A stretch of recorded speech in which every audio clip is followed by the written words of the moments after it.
Y alabado es nuestro Señor Jesucristo. Magnífico es Dios nuestro, magnífico. Usted nunca se ha puesto a pensar, si usted comienza a escudriñar a Dios y le encuentra algún defecto. Porque por más que uno escarba y escarba y escarba, solo encontramos bendición y vida eterna. Bendito es Dios de esta mañana que está de manifiesto en medio nuestro. En esta mañana Juan pretende seguir hablándonos de la trayectoria de Jesús. Así que hemos titulado este mensaje Un llamado manifiesto. Por lo tanto, este tema nos traerá 3 puntos importantes en este día. Y es Jesús manifiesto en propósito, Jesús manifiesto en llamado, y estos 2 manifiestos redundan en nosotros en una manifestación de agradecimiento redundado en servicio.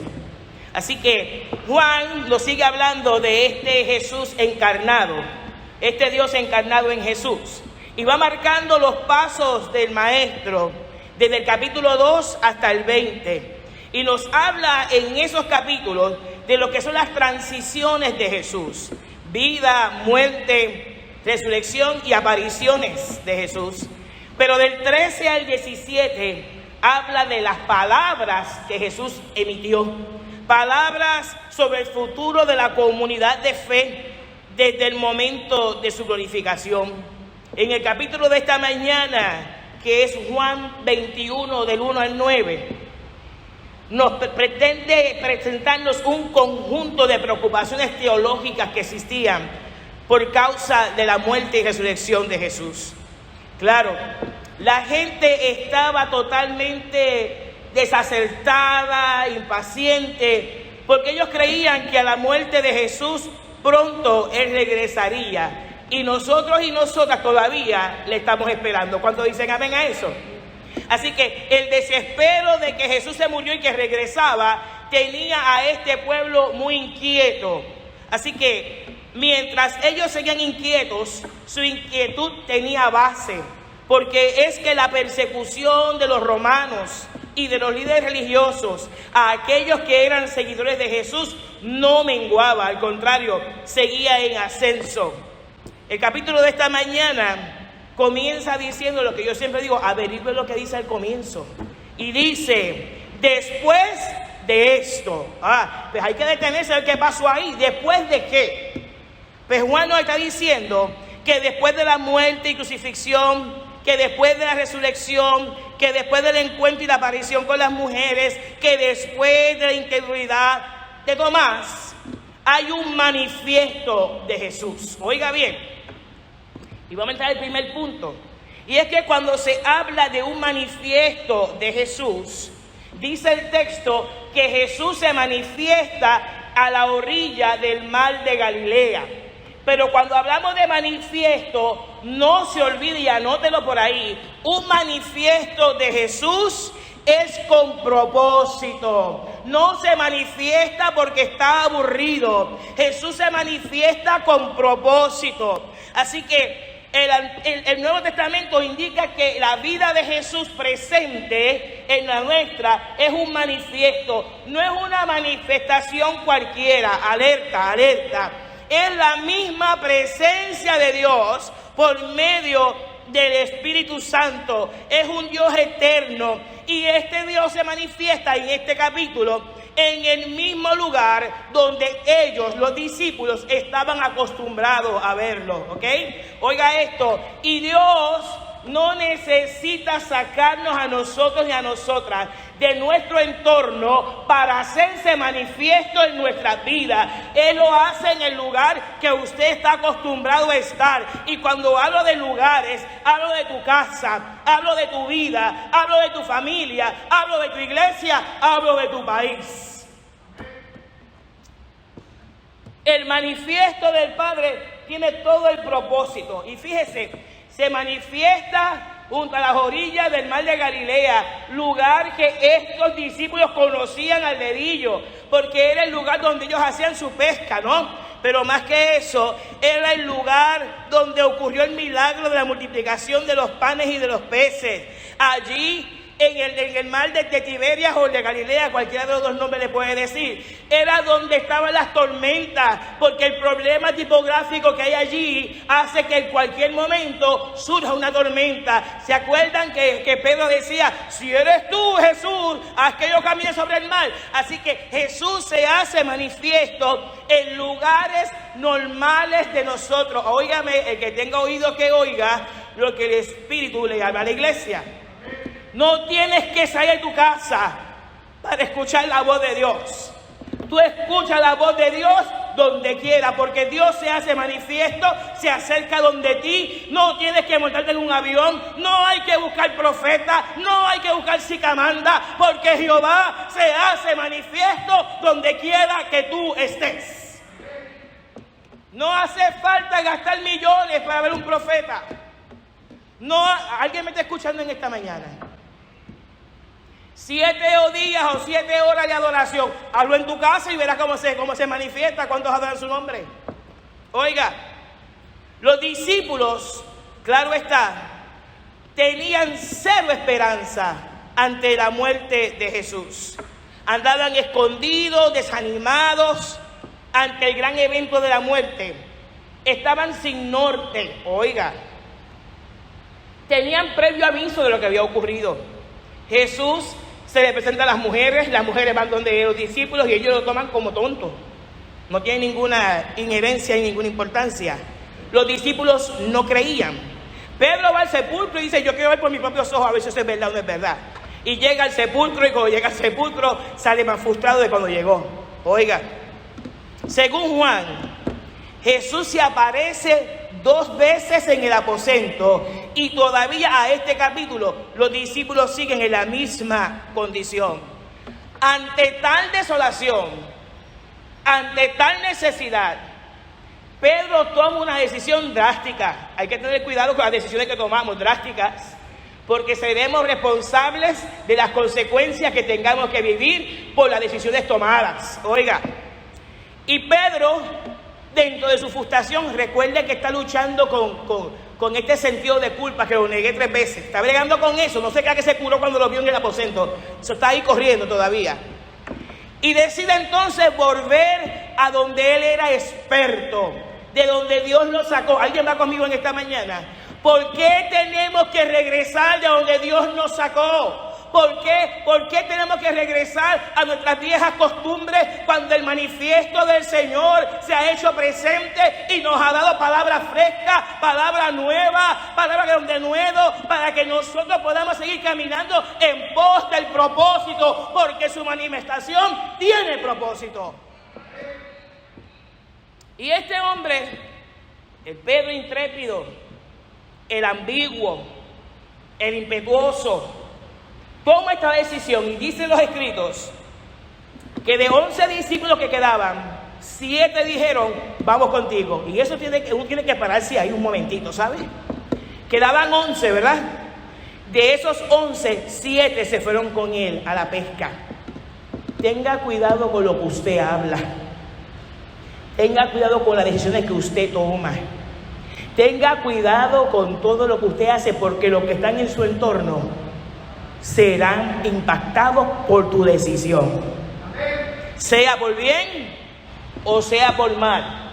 Si hablas mentira, maldices tu entorno. Si hablas verdad, bendices tu entorno. Pero en este caso, todos tenían un llamado específico: que no temieran, que no tuvieran miedo, sino que siguieran el plan manifiesto del propósito de extender el reino de Dios, y volvieron a la pescadería.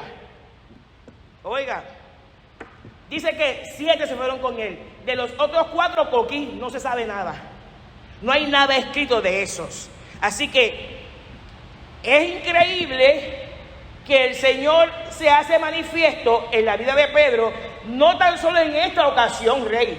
Anteriormente se hace manifiesto ante la pregunta: ¿quién dice la gente que yo soy?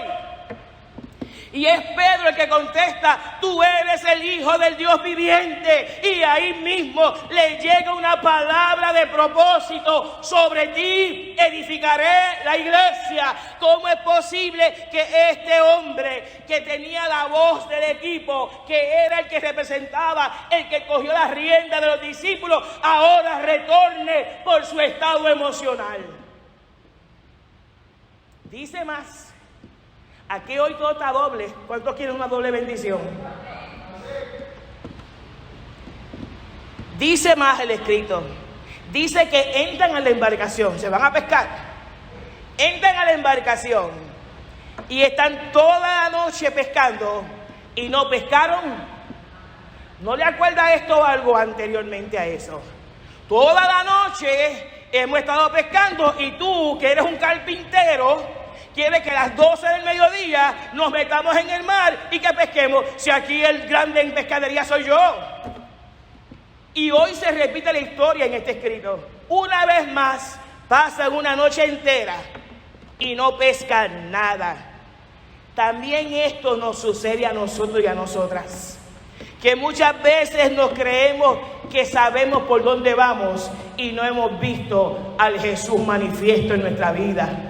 Que muchas veces estamos en un estado emocional que nadie nos puede entender y andamos frustrados dando puños en el aire. ¿Cuántos adoran a Dios? Andamos buscando consecuencias culpables y el único que tiene culpa somos nosotros mismos, porque no hemos visto al Jesús manifestado en nuestra vida. No le hemos creído, no le hemos tomado por cierto la palabra de propósito que tiene conmigo.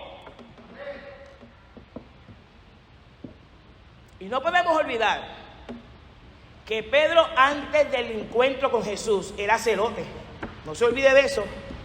Así que este político veía en Jesús el libertador social y político para aquel tiempo. Pero también reconoció que Jesucristo era su libertador. Y este Jesús que se lo encuentra, lo llama por su nombre y le dice sencillo: sígueme. ¿Cuántos quieren seguir a Jesús esta mañana? ¿Cuántos andan como medio extraviados? Esta es la mañana de seguir a Jesús. Oiga esto. Hablamos ya del primer punto, del manifiesto con propósito, que es aquel que nos llamó y que nos convocó y que pone en nosotros otro arder en el corazón. Vamos al segundo punto, el manifiesto con llamado. Es este Dios que aún ante el errar de Pedro constante y sonantemente, ante su sentido de culpa, ante los eventos que está haciendo, Jesús se aparece en el momento de la crisis. Oiga bien, Jesús se aparece en el momento de la crisis y se convierte aquel encuentro en un llamado, en una manifestación de llamado de un Dios que no invalida lo que dijo desde el principio. Aunque tú falles, aunque te canses, Él sigue en un manifiesto de llamado sobre ti y sobre tu casa.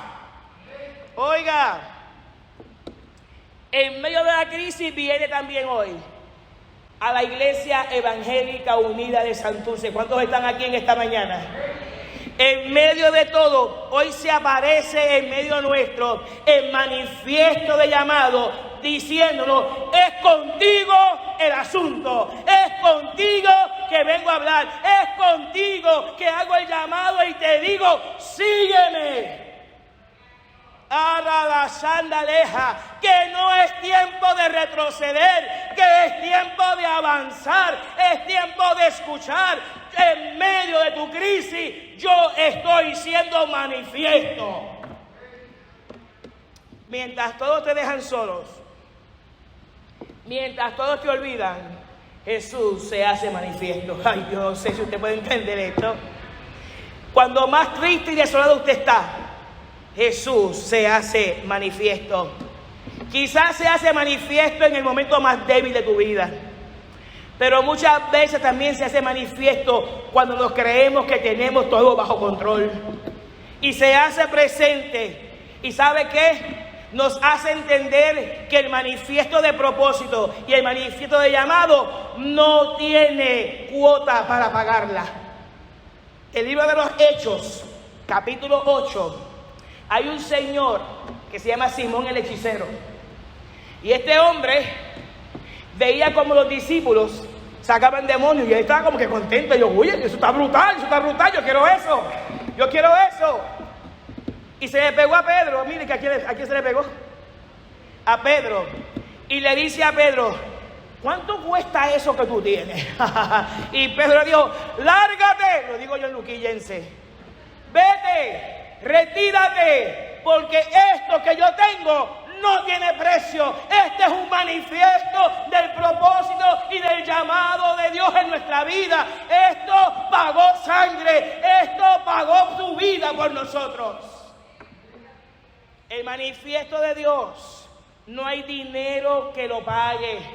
El manifiesto de Dios va en contra de mi humanidad. El manifiesto de Dios no lo manda nadie. El manifiesto de Dios no lo domina nadie. El manifiesto de Dios no lo diriges tú, no lo dirijo yo. El manifiesto de Dios no lo ordenas tú, no lo ordeno yo. El manifiesto de Dios se da mediante el caminar cuando acepto su propósito y respondo a su llamado. Oiga, por más que quieras hacer, no hacemos nada. ¿Cuántos hablan su nombre? No hacemos nada. Los discípulos decepcionados, cansados. Pedro retoma la pesca. Pero Hechos 9 me habla de otro tipo, de otro personaje, de Saulo de Tarso. Dice el escrito que Saulo, que era un fiel creyente en su fe, estaba decidido a exterminar todo aquel que mencionaba el nombre de Jesús. Y luego de que Jesús se muere, él va donde los grandes y los cocorocos y dice, dame acá, que de eso me encargo yo voy a bregar con ese asunto. Se acabó, se mató, lo acabamos, y todo el que siga hablando de él lo vamos a acabar también. Ay. Y dice el escrito que este muchacho tenía su gran agenda de perseguir a los cristianos, pero dice que andaba con sus pensamientos humanos, con sus estrategias. Dice que su agenda de destrucción estaba a flor de piel contra los cristianos. El problema más grande que tenía Saulo, ¿sabe qué era? Anótelo por ahí: poder y religiosidad. ¿Alguien entiende los dos términos? Saulo era dominado por el poder y la religiosidad. Una religiosidad que reconoce los pecados de otros, pero no reconoce su propio pecado. Una religiosidad que viene acompañada de rutinas, de dogmas, que no permiten que la manifestación del arrepentimiento y mucho menos reconocer el poder de Dios se haga manifiesto en nosotros. Oiga, un evangelio que viene a hacer una transición en nosotros. Un evangelio que no se cansa de bendecirnos. Y Saulo iba en otra manera de manifestarse. Oiga, dice el escrito que de camino, a mí me encanta esta porción bíblica, que de camino iba este hombre sin caballo, subrayado por ahí, no había caballo. Saulo va de camino y va a destruir la humanidad, camino a Damasco. Oiga, dice el escrito que una luz resplandeciente, una luz poderosa lo cegó. Y dice que cayó en suelo. Y en una dicotomía con esto del caballo y esto que se cayó, es que tenía que caerse de sus pies, porque esos pies significan nuestra humanidad, nuestro raciocinio, nuestro pensamiento humano. Así que esa luz que tipifica el Espíritu Santo de Dios, esa luz que lo cegó, se le metió, lo traspasó el corazón y le libertó el alma. Esa luz que lo cegó, cegó su humanidad, cegó su propósito, le cambió la agenda, le cambió el pensamiento y empezó una manifestación de llamado en este hombre. Esta ceguera tenía propósito y era de convertir a este hombre en un seguidor de Cristo, en un hombre de Dios. Esta ceguera le cambió todo, le cambió la vida. Incluso le hizo encontrarse con aquel que le dijo 2 veces: Saulo, Saulo, ¿por qué me persigues? Y en esta mañana hace falta que la manifestación de propósito, la manifestación de llamado que surgió en Saulo, provoque en nosotros que también nos caigamos de nuestros pies. ¿Alguien dice amén? Porque es que, ay, maestro rey, esto de estar desmenuzando, esto es una cosa maravillosa. Dice que en el proceso, algo como escama, no era que tenía escama, algo como escama se cayó de sus ojos. Algo como escama, no tenía escama, algo como escama, utilizando el vocabulario del tiempo, del ambiente, para darle a la gente más conocimiento de lo que está hablando. Porque la escama es como una inflamación. Así que si tenía los ojos inflamados, él no podía ver. Ay. Y en esta mañana quizás nosotros y nosotras también tengamos una inflamación en el cual no podamos ver el manifiesto del propósito ni del llamado de Dios en nuestra vida. Así que se le caen las escamas. Y en medio de esto, este llamado divino se hace contundente. Un llamado a seguir a Jesús. 3 días sin beber, 3 días sin comer. Ay, ¿cuántos pueden soportar la idea? Esos 3 días tipifican que nos hace falta a nosotros y a nosotras volver a la vieja escuela. ¿Cuántos dicen amén? Hay que volver al ayuno, hay que volver a la vigilia, hay que volver a la oración de la madrugada, hay que volver a buscar el rostro del manifiesto, hay que volver a decirle a Dios: aquí yo estoy, rómpeme y hazme de nuevo. Dice el escrito más, que esa manifestación de propósito y de llamado, cuando se juntan, crean entonces la tercera manifestación. Y es que la tercera manifestación habla de una alabanza. ¿Alguien dice amén en esta mañana? El salmista en el Salmo 30 dice: yo alabo a Dios porque yo sé que Él me llamó con propósito y con llamado. Yo alabo a Dios, ¿sabe por qué? Por 3 cositas. Vamos arriba. Yo alabo a Dios porque reconozco que Él nos llamó. Yo alabo a Dios porque en medio de todo tengo una total dependencia de Dios. Yo alabo a Dios porque tengo que vivir agradecido y agradecida por todo lo que Dios ha hecho conmigo. El salmista David dijo: yo le alabo porque desde niño me ha protegido. Me protegió de mi hijo Absalón, del rey Saúl, me ha protegido de los animales salvajes, me ha protegido de todo, y aún mereciendo la muerte tuvo misericordia de Dios. Bendito el manifiesto de Dios en nuestra vida. Y yo creo que nosotros y nosotras, en medio de estos 2 manifiestos, propósito y llamado, en esta mañana, debemos permitir que se nos caigan las escamitas y comenzar hoy a ver el llamado y el propósito que Dios tiene con usted. ¿Para qué? Para ser restaurados, para poder contemplar la fidelidad de Dios. Porque andamos por la vida como si nada estuviera pasando y se nos olvida que hay una fidelidad que nos sigue. Para ser partícipe de los planes de Dios. Muchos creemos que vemos y no hemos visto nada. ¿Cuántos adoran su nombre? Muchos creemos que hemos hecho y no hemos hecho nada.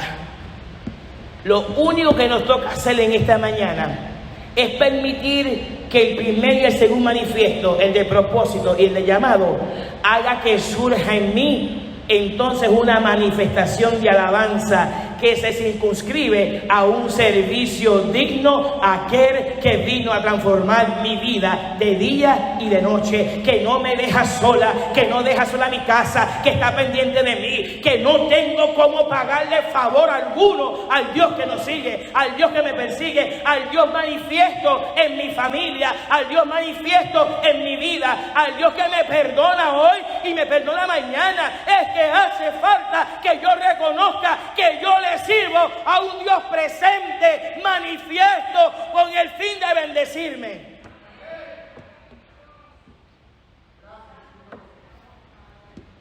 Esa ceguera de Saulo le dio vida, le cambió la agenda, pudo comenzar a ver las expectativas de Dios en su vida y hablar otro lenguaje, hablar de otra manera. Hay que dejar la quejabanza, hay que dejar la derrota, hay que dejar eso, porque el Dios que se manifiesta nos da poder de decisión y nos pone frente para que podamos bendecir y llevarle a otros este manifiesto que hace falta en nuestras vidas en este tiempo. Oiga, el salmista no se equivocó.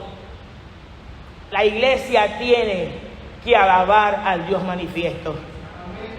Más allá de que yo repita el coro 60 veces, más allá de que Rosalía se encarille de arriba, más allá de eso, en la iglesia debe haber una manifestación intrínseca de querer alabar a Dios por lo que Él es, por lo que Él se manifiesta en nuestra vida. En esta mañana, el manifiesto de Dios, podemos gritarle a otros, como los discípulos le gritaron a Pedro: es el Señor. El que está en medio nuestro, el que nos dijo tira la red de la derecha, ese que se metió ahí, está en medio nuestro, es el Señor. Traducido es: el Señor se ha hecho manifiesto en medio nuestro. Y en esta mañana yo te pregunto, ¿cuántas veces el Señor se ha hecho manifiesto en tu vida?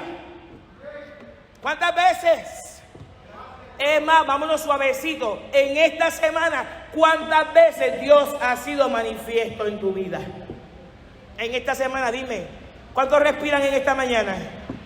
Ah, pues hay una manifestación de Dios ahí, porque Él es vida y tiene vida. Oiga, y ese manifiesto nos dice en el 1 de mayo, ¿alguien va conmigo? 1 de mayo, mitad de año casi. Vuelve y nos recarga en su manifiesto: estoy buscando hombres y mujeres que me sigan. Estoy buscando hombres y mujeres que crean en mi propósito. Estoy buscando hombres y mujeres que crean en mi llamado. Estoy buscando hombres y mujeres que crean en ambos y que quiera salir de ellos una alabanza de servicio íntegro al Dios de la vida, al Dios que nunca te ha dejado solo, el Dios que nunca te ha dejado sin tus bienes, el Dios que se manifiesta aún cuando reniegas de Él.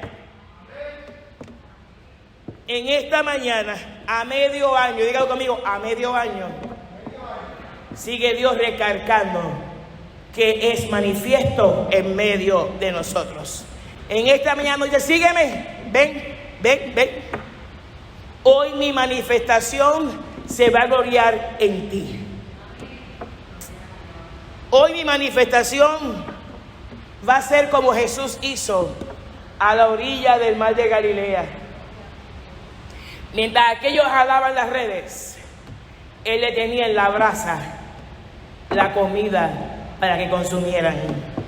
Y en esta mañana, en esta casa, esa brasa es esta mesa que está frente a nosotros.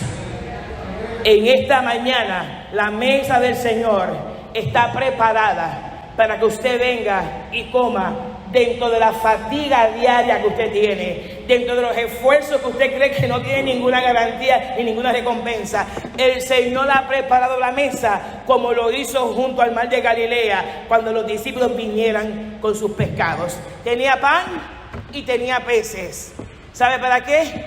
Para que cobraran fuerzas y llevaran al Dios manifiesto a toda comunidad y cumplieran el propósito.